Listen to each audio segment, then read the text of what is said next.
Good Tuesday morning. It's 6 o'clock. Welcome to Montana This Morning. I'm Victoria Hill. Thank you for starting your day with us. And Miller joins us from the Weather Center. Is Bob McGuire reaching out to you and asking for shout outs on your sign? Or is that actually, Bob? I had a chance to visit Emmanuel Baptist Church this weekend, and I met a deaf fella. He was signing. And his name is Bob. So hopefully Bob is watching this morning. I just want to say hi to Bob. We'll tell Bob, nice to meet you. Is that how you say it? Yeah, say nice to meet you. Nice to meet you. I took a little sign when I was in college for my language. So. Cool. Yeah. You know, my daughter, my oldest daughter, took sign language, and I didn't know that, so she started talking to him. Neat. I was like, wow, that is incredible. And they give lessons there, so I might have to take lessons there. Yeah, it's exciting when you can make that connection. Absolutely, yeah. Hey, you know what's exciting too, weather-wise? Just more gorgeous weather on the way as we take a look at some temperatures around the area. Coal Creek, we're sitting at 36 under clear skies. Cowley at 18, Graybull's at 11, Sheridan at 22, and up in Ingomar, I haven't mentioned you guys yet. Is that right, Ingomar? I'm still learning our towns. You're at 40 right now. Now we're going to see some clouds move in today, but of course we are going to stay dry with those highs getting into the 40s and 50s. Yesterday here in Billings, we got up to about 48 for our high, so a few degrees above average, and we're only getting warmer. It was a little windy yesterday. We had a gust of about 41. Don't expect that today. We could see a stray wind or two just blow through, but I think between 20 and 25 today with sustained winds mainly in the single digits and maybe some teens as well. Live look across Billings, just a beautiful shot right there, courtesy of Stockman Bank and the weather cam. 35 at the airport, feels like 26, winds out of the southwest at 14 miles an hour. Just a really nice day today across the Magic City. Get out there and enjoy it if you can with all that wonderful sunshine warming us up. And I feel I don't know, should we be rhyming today on Dr. Seuss Day? It's just one of those days I just feel like busting out a rhyme. But it's not one of my talents, so I would love to, but Cat in the Hat, one of the most popular, but I read that Green Eggs and Ham is absolutely the most Sam I Am, popular. Yes, Dr. Seuss book. So catch up on your Dr. Seuss and have a little fun. Bring back all those childhood memories. I actually took it to my Facebook page and some more. What is your favorite Dr. Seuss book? Denise says Your Only Old Ones, also Green Eggs and Ham. Trish said Green Eggs and Ham. Renee says One Fish, Two Fish, Red Fish, Blue Fish. That's a good one. Amber says Mr. Brown Can Moo, Can You? And she's read it all to all of her kids, her cousins, and her grandkids. Neat. All right. All these books I know Green Eggs and Ham, my favorite, The Grinch Who Stole Christmas. All these other ones that I'm just learning today. Wow. Yeah, it makes you feel like you have a lot of catching up to do. Yeah, a lot of catching up to do. You're right. Go to the library and check them out, and I'll be like, "Sir, good idea." You okay? Yeah, where are you, man? What planet you from? Grown-up sections. I'll tell them I'm from the South, and they're like, "Oh, that explains everything." Whatever. Oh, yes, of course. Yes. All right, Miller, you go check those books out online, and I will get to the news. The perfect storm for disaster. And that's how Montana Highway Patrol Captain Keith Edgell described the conditions leading up to Saturday's 30-plus car pileup on Interstate 90. Edgell says a 30-minute blast of snow coupled with the temperature that day caused the bridge over the Yellowstone River to freeze. When just a couple of vehicles crashed into each other, the drivers got out to check on one another. Edgell says approaching drivers panicked when they saw a few cars in the road and the crashes snowballed from there. The Montana Highway Patrol wants to hear from any driver whose vehicle was damaged in the crash. To contact them, you can email khader@mt.gov. A new study is looking at ways to improve the Billings Police Department. The Center for Public Safety Management found jail overcrowding may be the biggest problem for the department. Staffing is also a concern. The study shows the department could benefit from hiring police service officers. Service officers are not sworn in and handle things like burglary and non-injury crash reports. Billings City staff hope to use the study to make future policy decisions. A busy day for the Montana legislature wrapped up just before midnight yesterday. The Senate finished its final votes of the first half of the legislative session, and the House will be back this morning for more second readings. The legislature's transmittal deadline is coming tomorrow. That means any bill that doesn't appropriate money or impact state revenues has to pass through its first chamber by Wednesday to move forward. Nearly 150 bills were debated yesterday. In national news, President Joe Biden will announce sanctions against Russia today. It's in response to the Russian government's poisoning and detention of opposition leader Alexei Navalny. The sanctions will target Russian officials for using a chemical weapon which violates international law. The exact details of the sanctions have not yet been released. The administration could also punish Russia for the SolarWinds hack and placing bounties on American troops in Afghanistan. New York Governor Andrew Cuomo is facing a sexual harassment allegation from a third accuser. The woman told the New York Times Cuomo put his hands on her face and asked if he could kiss her during a wedding reception in 2019. The New York Attorney General's office says it is aware of the new allegation and will consider adding it to the current investigation. Two other women previously accused the governor of inappropriate behavior. Cuomo denies all of the accusations. In the latest coronavirus news, Montana will receive around 8,700 doses of the Johnson & Johnson single-shot COVID-19 vaccine this week. Governor Greg Gianforte believes counties will begin distributing those shots next week. As of March 1st, the state reports roughly 8% of the Montana's total population has been vaccinated. Governor Gianforte updated the numbers after the executive director of Montana's COVID-19 task force said the state would only receive a little over 1,000 doses.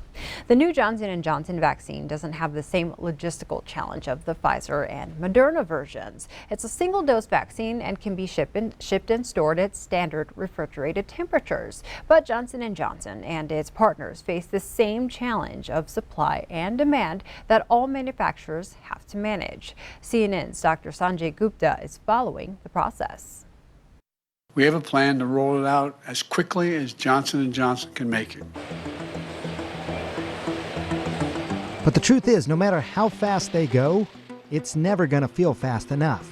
The number out of the gate, meaning right after an authorization, be closer to 10 million. Now we're hearing 4 million. How's the public to make sense of that? We don't ultimately control the distribution and the volumes of the vaccines in final viral form. We're playing that middle step.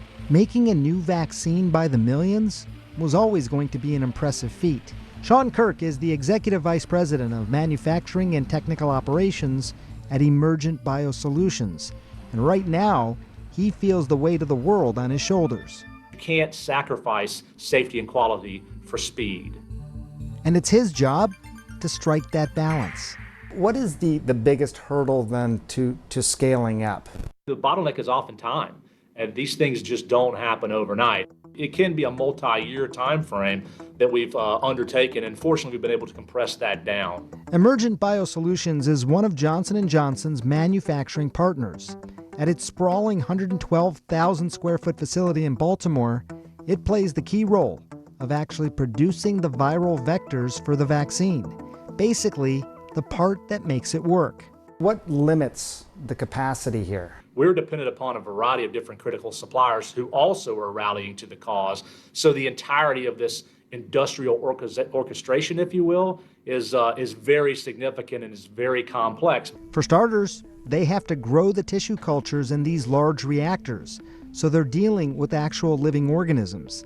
They have to ensure they have all the proper nutrients they need to grow, and then go through the purification steps to remove any debris.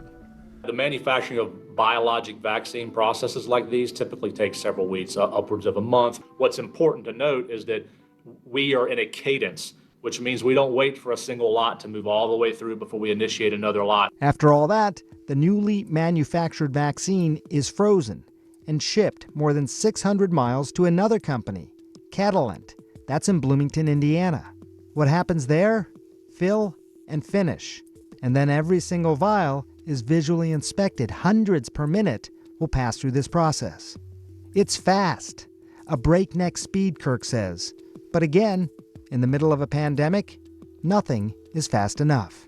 We expect to reach the maximum of that commercial cadence, but we'll always look for opportunities to further refine in partnership with our customers to tease out as many doses as possible. When they say 1 billion doses potentially by the end of 2021, that number sounds reasonable to you based on what you know? Suffice it to say, we've got a little bit farther to go to get there, but that's all according to the plan and contracts that we have with Johnson & Johnson. Every dose, every vial can still make a difference for the billions of people around the world waiting for their shot at protection. Dr. Sanjay Gupta, CNN, reporting.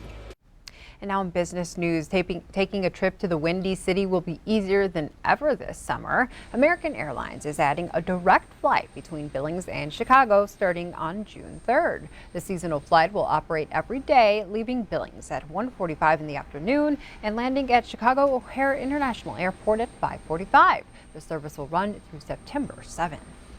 Well, sure, Billings is experiencing a warm-up, but as Montanans, we know that weather can always turn. When it does, the Montana military family will be there to warm the heads and hands of anyone who needs it. And as Q2's Andrea Lutz reports, this act is warming hearts in the process.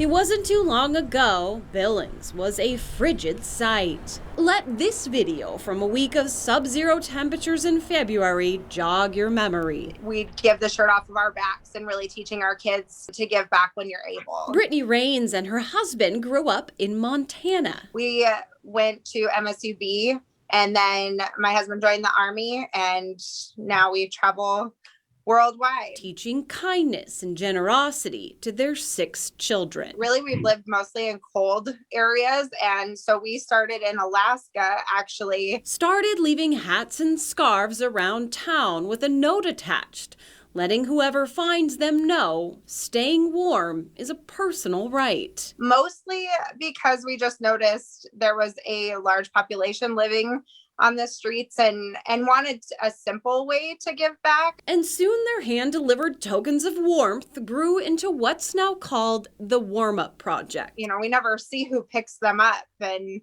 that we just have to have a lot of faith that they're being used and the right people that need them are picking them up. With other military families chipping in too. People move from these cold areas down to the south and then they don't need their hats and gloves anymore.